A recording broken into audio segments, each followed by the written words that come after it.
What to call this one? I don't know. Creative Conversations. About being positive?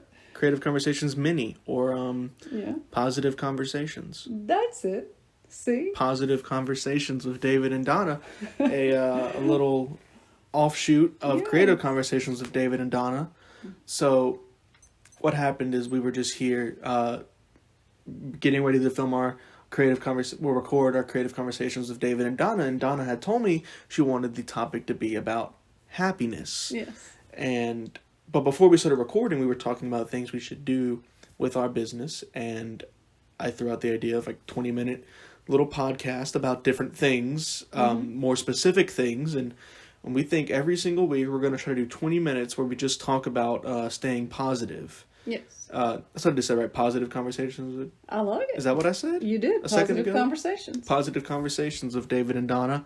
And you wanted to talk about happiness. Yes. And right before we started recording, you were going on about how you had dinner with my former college roommate. Yeah. Yes. And tell us about that. What you were talking about. She had just gone to a retreat where she had really been focusing on just listening to her inner voice. And so many people, I guess, have so many different ideas about that. So we're not trying to persuade people to think a certain way. But it's more that when you get so in your head about what do I need to do, you can get so bogged down with it. Whereas if you just kind of let that go and just be open to what happens next and then just go with that, go with the flow. There really is a lot to go with the flow. I think that's a very important thing that I try to maintain in my life, as difficult as it can be at times. Mm-hmm. And what I've come to find is that if you aren't able to just relax and go with the flow, then it's a lot more difficult to just be happy about whatever's going on in your life right now and to chill out. Because I think I don't know if you can be happy without first being relaxed. I agree with that, because the tension is completely counterintuitive to happiness. Yeah, I don't remember a single time in my life where I've been stressed and happy at the same time. I may have been overall at a happy point in my life, but at the moment, I definitely didn't feel happy. I was worried about everything in the world. Even if I'm in Disney World stressing about something. Oh, it's very easy to stress on vacation. Yes, exactly, which is the complete opposite of what's supposed to happen. Vacation is often the most stressful thing. I need a vacation from vacation, yes, I say. I've felt that way many times, especially when you're going with a group or with small children, and there's just so much. I'll have a kind of similar example. I remember one time when the kids were young. I have 2 children who are almost 2 years apart. And when they were very young, still in baby seats, we would go to Cracker Barrel often. There was just, for some reason, we went to Cracker Barrel to eat breakfast all the time. And as one should. I'm saying. So one time, I think they were out of their baby seats. No, they were still probably sitting in baby chairs at the restaurant, but they were old enough to sit at the table and order food. And the food came, and it was pancakes, and I got in mother mode, and I'm pouring syrup and cutting everybody's pancakes up, and I just was full on shoulders up to my ears, just doing everything, trying to make sure everybody had something to eat. And I was just wow, I am not enjoying this at all. And the only person who thought that I should be doing what I was doing was me. It was chill out. And I just sat back in my chair and bring my shoulders back down to a normal place. And I started cutting up my own pancakes, and my children were able to eat their food without me jumping all in. I don't know. It's just a control thing for a lot of people. It certainly was in that case for me. Wow, I just, how can you enjoy even a meal with your family when your whole brain is about, I need to do this, and whew. So that was a very specific example of that. But a lot of times vacation is that way. Get out by a certain time, make sure you hit every single ride, make sure you eat at a certain place, and, make sure you put on your sunscreen and just so many details. Instead of just enjoying, just relaxing. Relaxing. I think that, what you were saying, it was a control thing. I think people are often stressed, or they say they're stressed because they need to be in control. But in reality, but in reality, whenever they are putting themselves in control, they're even more stressed. The only way to not be stressed is to let go of the control. Because people will say, well, if I'm not in control, I get stressed out. But even when they are in control, they're still stressed out. Even worse than they would be, probably. So you just have to let that go, which is why you just started cutting up your own pancakes. That's what I'm saying. I want to eat some pancakes, man. Right. And if your son or daughter chokes on pancakes, well, It is what it is. I'm kidding. A certain level of stress is required. No, it doesn't have to be stress at all. No, what alertness, I mean by awareness. Yes. But I think stress is a survival instinct. I think you have to be stressed out that a tiger is going to attack you. Back when you lived in the wild, so that's why that's just a theory. That's just me. Well, that's exactly what my meditation teacher talks about. But the problem with that is, David, is that we live our lives as if there's always a tiger coming. And there's not. But there's not. There's not. And so the stress reaction is the same. And the stress reaction on your body is physically to make you less palatable to a lion, biting into your arm because of how the whole content of your blood changes. More blood goes to your right. I don't think it comes away from your extremities. I'm not sure. There are just all these very physical, specific things that happen to you, so that you can run faster, so that you can and so that that's what you're focused on. It forces you to focus on the tiger coming. Yes.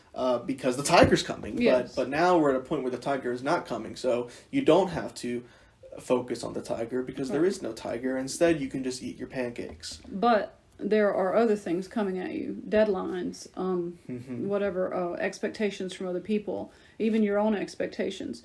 These things become our tigers, and they cause us to live in this constant stressed body state, which is so unhealthy. And so when you can learn to find ways to delete some of that out of your daily life, it makes a huge difference. It changes your whole mindset. What I've learned is just pay attention to your shoulders.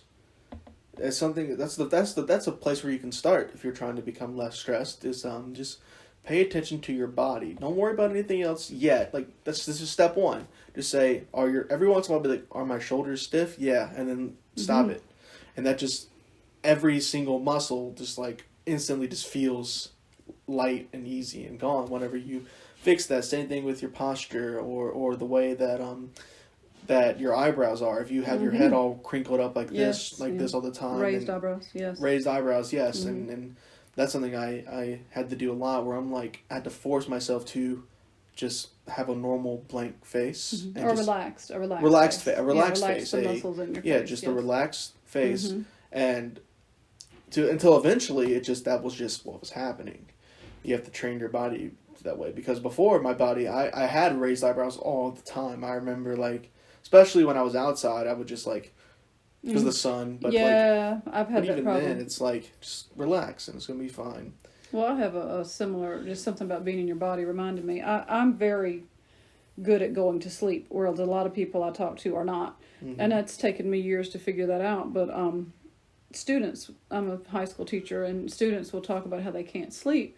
And what I'll say to them is it's all about breathing. And a lot of people just know that. And a lot of people think it's stupid. It's kind of a range of how people view that. But what breathing does when you focus on your breath, especially if you're using it to try to go to sleep, is it makes you go back into your body. Because the reason people can't sleep is they're so much in their head and their head's jumping. Like, you can't sleep because you think about everything. So what am I doing tomorrow? I can't believe he said that to me. God, man, in 2007 when I tripped and fell, that guy looked at me weird. Right. I mean, your brain just goes crazy with all of this. Just reliving everything, worrying about the future, thinking about what you're going to do tomorrow, planning, organizing, whatever it is your head's doing. So if you can breathe and really focus on your breath, and I've read, and I can't remember how it goes, but there's a specific breath sequence where you breathe in for 5 counts, hold it for 3, and then release it for 4 or something. It's a count. I don't remember the exact count. And it's supposed to help you to go to sleep. And whether it's the exact number of times you count, or if it's just the focus on the breath itself. I mean, even the breathing in a circle or a square, whatever you want to call it, where you breathe in for 4, hold it for 4, breathe out for 4, and hold that for 4. You're just changing your focus to the air going in and out of your body. And when I personally, I've done all these little tricks, whatever, but when I go to sleep, I will read until I kind of get tired, and I turn my light off, and I put my head on my pillow, and I go to sleep. It's very rare that I even remember much about, I have added something. I know I'm talking a lot, but this is my thing.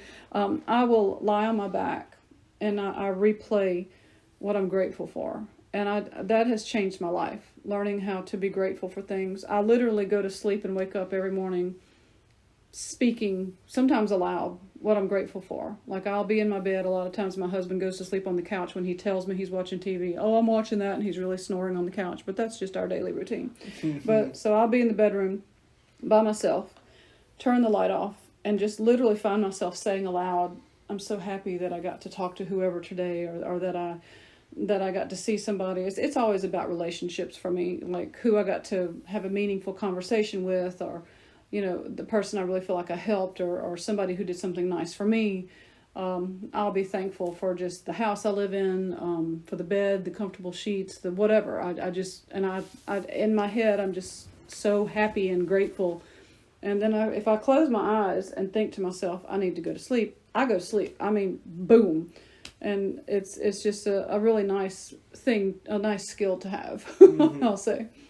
You know what's funny about that? I play a lot of Dungeons and Dragons, and that's a spell in D&D. So that's so uncommon that people who invented Dungeons and Dragons wrote in a spell to make you go to sleep because they just thought that's what it took. But actually, it turns out if you just recite what's grateful. So next time I'm playing D&D, I'm going to tell my dungeon master that I just recite what I'm grateful for, and I'll pass out. I don't need that spell to be cast. That's what came to my mind. But you were talking about relationships and how that helps you go to sleep. I think relationships are the most important thing in anybody's life. I think that's what's worth living. I cannot think of a single reason to be alive if it isn't for the people that are around you. Because if you were alone, yeah, it'd be really cool. You could be alone and you wouldn't have to go to work and you could just eat all you want and watch so much TV. But then, who are you going to talk about the new Star Trek episode with? Who's going to make the new stuff for you to be entertained by? It's all about people that you're around. Mm-hmm. And the better the relationships you have, the less stress you have, and the easier you can go to sleep. Yes, I agree with that. So, mm-hmm. I've learned that you just have to cut stressful, unpositive people out. Mm-hmm. And they can hopefully find their own positivity in whatever it is they do with the people they surround themselves with. That's so important, and it's so hard. It is. It is so hard. It's very difficult. I've met a lot of people where they're just like, oh, just don't talk to them. Like, it's not that simple all the time. For whatever reason, maybe it's somebody you work with. Mm-hmm. Maybe it's a sibling. Family member, yes. Maybe it's a sibling. So then if you can't cut them out because of that reason, maybe you have to put some effort in yourself to improve the situation, even if it's kind of difficult and everything in your body says, please stop talking to this person right now.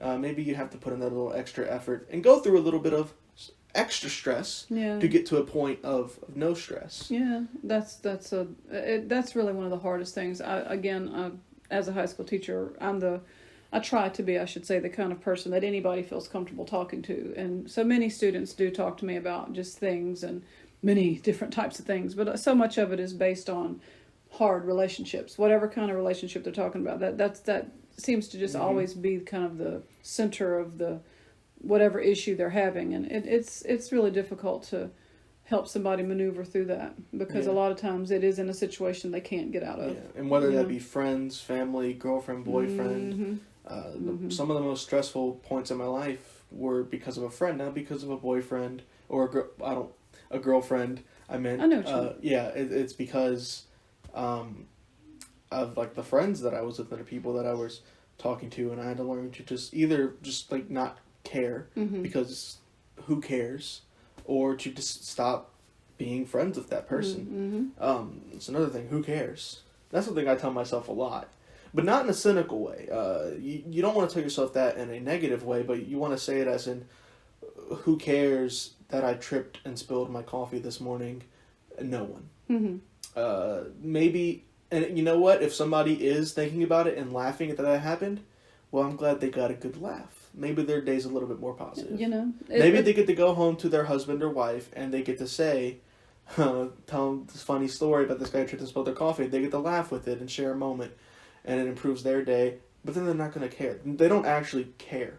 Well, that is all about your reaction, and that's another huge component of staying positive, because whether you want to agree with it or not, every situation that you ever face is positive or negative based on your reaction to it. And there's story after story after story, so that could be fodder for our future 20-minute positive conversations. But anything that happens to you that's the most horrible thing that's ever happened to you, you can find somebody who had the exact same thing happen to them, and it was a positive experience, or it led to a positive experience. I mean, your reaction to anything completely colors your whole world. Mm-hmm. It does, and I think that in a sort of a same thing, you said that you can find anybody who had the same situation. What you have to learn about that is that it isn't a positive or a negative situation, or worse or better than that's a big point. It's not worse or better than anybody else. It's just a situation that happens. Nothing is more frustrating to me when somebody is complaining about something in their life, where they say, "Oh man, my TV broke and I got to get a new one," and someone says, "Yeah, well, children in Africa are hungry." And it's like, what does that have to do? I see where you're going with this, that somebody else has it worse. But there's somebody who has it worse than those children in Africa, and somebody who has it worse than that. It's a never-ending cycle you get yourself into, and the only way to break free of it is just to say, it's a situation. Nobody's better or worse. It's just a situation that I am in right now based on where my life has led me. And then your choice of reaction to and then you react to the situation yes. in the best possible way that you can. Yes. And that is how, if you stop comparing yourself and your situations to other people and just start taking everything as it comes to you and then reacting to it in whatever best way you can, then that is what's going to lead you to the most stress-free life. Especially stop comparing yourself to other people. That causes so many issues. I mean, anybody who's listening to this, whether you're in high school or you can remember being in high school, I mean, just the complete scrutiny of every single article of clothing, or every single reaction, or how you sounded when you laughed, or if you put on your mascara right today. Oh my goodness. How many Instagram followers you Yes. have. That was a big one for a long time with me. And it was always so funny to me because I have like 300 Instagram followers, which is apparently that's a very small amount, because most people have like 2,000 people like that are in high school my age. But the funny thing is, I follow 100 people, and so when people would say like, "You only have 300," I would say, "Yeah, but I only follow like 100 people." And what that meant to me was, there are 200 people following me that I didn't want to follow, so I don't even care. Which is, I don't care about anybody's following me. I care about who I follow, because that's who I actually want to see on my feed. And you get these people, and it just doesn't matter. They're like, "Yeah, I have 2,000 Instagram followers." I'm like, "Oh yeah? Who are they? Who are these friends of yours that you're so proud of that are following you?" It's not about even having friends. It's just about the bragging rights of the number, which mean nothing. Which would mean nothing. It doesn't mean... And you're right, it doesn't mean anything. And especially once you're out of like high school and you just like, I don't care in the slightest. I know many, many people who have made new Instagrams once they got out of high school after a couple years, and they're like, I don't care. Make a whole new one just to get rid of all that. Yes, absolutely. Because your priorities change, but sometimes they change to a different just group of people, where you're worried about the people you work with, and who's more liked at work, and who's gonna be the better teacher between the two of you. And the truth is, the way that you teach cannot be compared to the way somebody else's teach. I agree with that too. There is no better or worse teacher. There's just teachers who do things. And I think you'd have a lot more stressful life if you were constantly worried about how the person across the hall was teaching, and how you can better yourself that way, and by having to copy them, or if they're better or worse, and what do the principals think, and everything. Yep. And wow. Well, we've almost talked for 20 minutes. We have almost talked for 20 minutes. This is something that I think we talk about so many things, but this has been kind of one of the cornerstones, I guess, of our relationship. It's where our business really started, I think, is from these conversations. These kind of conversations, because it all began whenever I was at a very negative point, And we had conversations like this. And when I became so positive because of conversations like this, that's the only way I would ever be at a place where I would agree to starting a business. If I was at that negative place still, there's no way I would have said yes. Mm-hmm. But because I wasn't, because of conversations like this, I could say yes. And it all started from here. Well, I love it. So we are coming to 20 minutes, so I guess we can close it off. Right at 20 minutes, yeah. I guess we'll say this has been Positive Conversations with David and Donna, and I'm Donna. And I'm David. Stay positive. I was hoping you'd say that.